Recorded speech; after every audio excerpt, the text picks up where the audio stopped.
எண்ணம் போல வாழ்க்கை அப்படின்னுவாங்கல்ல, அது பிரியங்கா அவர்களை பற்றி இப்போ சோசியல் மீடியாக்கள்ல 5000 10,000 வாங்கி போட்டு பேசுற நபர்களோட ஹிஸ்டரி, அவங்களுடைய வாழ்க்கை வரலாறை பார்த்தீங்கன்னா, ஒரு டைம் நல்ல ஆட்சியா இருந்திருப்பாங்க, ஒரு டைம் சினிமாவில் ஒரு இடத்துல இருந்திருப்பாங்க, ஒரு டைம் இந்த பத்திரிகைகள்ல ஒரு வாழ்க்கை நல்லா இருந்திருக்கும், டக்குன்னு பார்த்தா ஒரு குப்பையா மாறி இருக்கும். ஸோ அப்போ அந்த டைம் நமக்கு ஒன்றுமே புரியாம, ஏன் இவங்க லைஃப் இப்படி ஆச்சு, நல்ல ஆட்சியா இருந்தாங்களே, என்னாச்சு, குரல் நல்லா இருக்குது, ஏன் இப்படி ஆச்சு அப்படின்னு நம்ம நினைக்கக்குள்ள இந்த விடயம் பிரியங்கா அவர்கள் பற்றி ஒரு பொய்யான ஒரு அவதூறு பரப்பின ஒரு நபர் அந்த வச்சுக்கிட்டு இந்த வாய்கள் பேசக்குள்ளேயே அவங்களே அதுக்கு பதில சொல்லிட்டாங்க. அவங்களோட வாழ்க்கை ஏன் குப்பையா மாறிக்குன்னா, எண்ணம் போல வாழ்க்கையா, எண்ணம் இப்படி குப்பையா இருந்தபடியா தான் அவங்களோட வாழ்க்கை குப்பையா இருக்கு அப்படி என்பது இந்த காலமே பிக் பாஸ்ல குறும்படம் மாதிரி குறும்படம் போட்டு காமிச்சிருக்கு. ஸோ இந்த வீடியோல ஒரு ஆண் ஒரு பெண்ணை விஷ் பண்றது, ஹக் பண்றது, ஹேண்ட் ஷேக் பண்றது, ஒரு பெண் ஒரு ஆணை ஹக் பண்றது, விஷ் பண்றது, ஹேண்ட் ஷேக் பண்றது, ஒரு ஆணோட பேசுறது, அதை இந்த உலகத்தில் இருக்கிற நல்ல மனிதர்களும் இருக்காங்க, நான் கேவலமான மனிதர்களை மட்டும் சொல்றேன். அதை கேவலமான ஒரு பார்வையில பார்த்துட்டு அதை பற்றி நாக்கில் நரம்பில்லாமல் அவங்களும் ஒரு பெண்ணின் வயிற்றில் தான் பிறந்தார்கள் அப்படி என்பதை மறந்துட்டு கமெண்ட் பண்ணுகின்ற ஆண் பெண், அவங்கள பத்தி என்னுடைய மனசுல பல நாள் ஒரு விடயம் பேசணும் இருந்துச்சு. ஐ திங்க் இந்த நேரத்தில் நான் இதை பேச ஆசைப்படுறேன். சரிங்களா? ஓகே, அடுத்தது பிரியங்கா அவர்கள், சுனிதா அவர்கள் சொல்லியிருப்பாங்க, பிரியங்கா அவர்கள் எப்படி ஒருத்தரை மிகைப்படுத்தி வரவேற்பாங்க அப்படி என்பது ஜனனி அவர்களுடைய ஆசிரியர் ஒருத்தர் நேர்ல பார்த்த விடயத்தை சொல்லியிருந்தாரு. டனி ஸ்டோக்ல அதை சொல்லியிருக்கேன், நான் இதுலையும் அதை ஷேர் பண்ண விரும்புகிறேன். அடுத்தது மக்கள் செல்வன் விஜய் சேதுபதி அவர்கள் செய்த விடயம், பிக் பாஸ் 8 தமிழ் தொடர்பான விடயம், அதை இந்த வீடியோவில் பார்க்கலாம். ஃபுல்லாக பாருங்க, லைக் பண்ணுங்க. ஃபர்ஸ்ட் டைம் வந்திருக்கீங்க அப்படின்னா மறக்காம சப்ஸ்கிரைப் பண்ணுங்க, உங்களுடைய கருத்துக்களை தவறாம சொல்லுங்க. ஃபர்ஸ்ட் இந்த ஹக் பண்றது, ஹேண்ட் ஷேக் பண்றது, ஒரு பெண் இன்னொரு ஆணை விஷ் பண்றது, இப்படியான விடயங்களை பல விதமான கற்பனை பண்ணி அதற்கு ஒரு வார்த்தை வடிவம் கொடுத்து அதை சோசியல் மீடியால போட்டு கொண்டிருக்கிறவர்கள், அதை ஒரு தப்பான ஒரு பார்வையில பார்த்து தப்பு அப்படின்ற மாதிரி விடயத்தை பரப்பி கொண்டிருப்பவர்கள் எப்படியான நபர்கள் அப்படின்னா, ஒரு தாயும் செய்யும் கட்டிப்பிடிச்சா கூட அதை தப்பா பார்க்கின்ற கேவலமான மனித பிறவிகள் தான், குப்பைகள் அப்படின்னு வச்சுக்கலாம். அப்ப அந்த குப்பை எங்க இருக்குன்னா குப்பை தொட்டில தான் இருக்கும்.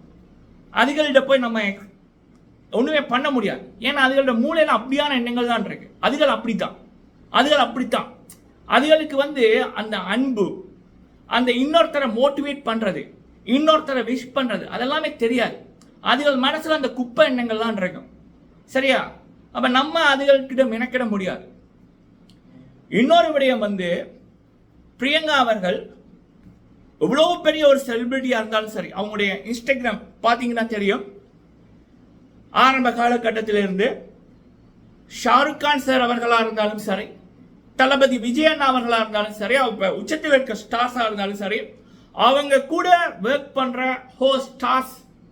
ஒர்க்கர்ஸா இருந்தாலும் சரி, இப்ப கெஸ்டா வார போட்டியாளர்கள், கெஸ்டா வார அவங்களோட ஷோக்கு கெஸ்டா வார மனிதர்களா இருந்தாலும் சரி, இல்ல அந்த ஷோ அந்த ஸ்டேஜில் வேலை செய்யற துப்புரவு தொழிலாளர்களா இருந்தாலும் சரி, உணவு கொடுப்பவர்களா இருந்தாலும் சரி, அது ஆணா இருந்தாலும் சரி பெண்ணா இருந்தாலும் சரி, பிரியங்கா அப்படின்னு அந்த பொண்ணு வரவேற்கிற விதம், ஹக் பண்ணி ஹேண்ட் ஷேக் பண்ணி சிரித்த முகத்துடன், அந்த ஒரு ஒரு ஒரு பாரபட்சம் இல்லாம அவங்களுக்கு கொடுக்கிற அந்த மரியாதை, அந்த மோட்டிவேஷன், அந்த அது அது அது அது சிலதுக்கு சொன்னா புரியாது. அது எல்லாராலையும் அப்படி பிரியங்கா அவர்கள் மாதிரி இருக்க முடியாது. சில பேர் சில இப்போ நான் நிறைய வீடியோக்கள் பார்த்துருக்கேன், பெரிய நடிகர்கள் எல்லாம் அவங்களோட ரசிகர்களோட கையை ஹேண்ட் ஷேக் பண்ண கூட விரும்ப மாட்டாங்க. சில பேர் டெட்டால் போட்டு கையை கழுவினவங்களே இருக்காங்க. அப்படி மனித பிறவிகள் இருக்கைக்குள்ள இப்படிப்பட்ட ஒரு நபரை நம்ம எப்படி கொண்டாடணும், எப்படி இது ஒரு பல பெண்கள் என்னோட பேசியிருந்தாங்க, பல சகோதரிகள், பிரியங்கா இன்ஸ்பிரேஷன், அது ஒரு பெருமையான விடயம். கழுதைக்கு தெரியுமா கற்பூர வாசம் பண்ணுவாங்கல்ல, அது இதுதான். சரிங்களா? ஸோ என் மக்கள் செல்வன் விஜய் சேதுபதி அவர்கள், அவருமே அவர் கூட வேலை செய்தவர்களுக்கு தெரியும். டைரக்டர்ல இருந்து தயாரிப்பாளர்ல இருந்து துப்புரவு தொழிலாளர் வரைக்கும் செட்டுக்குள்ள போனா ஃபர்ஸ்ட் அவர் வந்து அந்த ஹக் பண்ணி விஷ் பண்ணுவார்.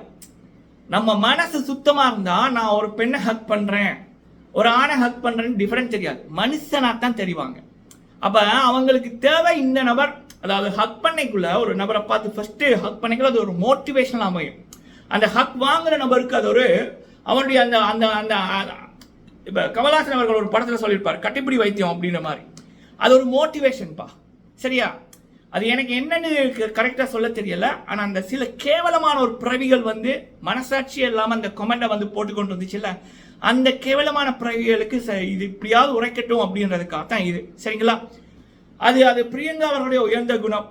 பாரபட்சம் பார்க்காம அவங்க மனிதர்களை மனிதராய் நடத்துற விதம் நான் வேற எந்த ஆங்கர்டையும் நான் வந்து பார்க்கல.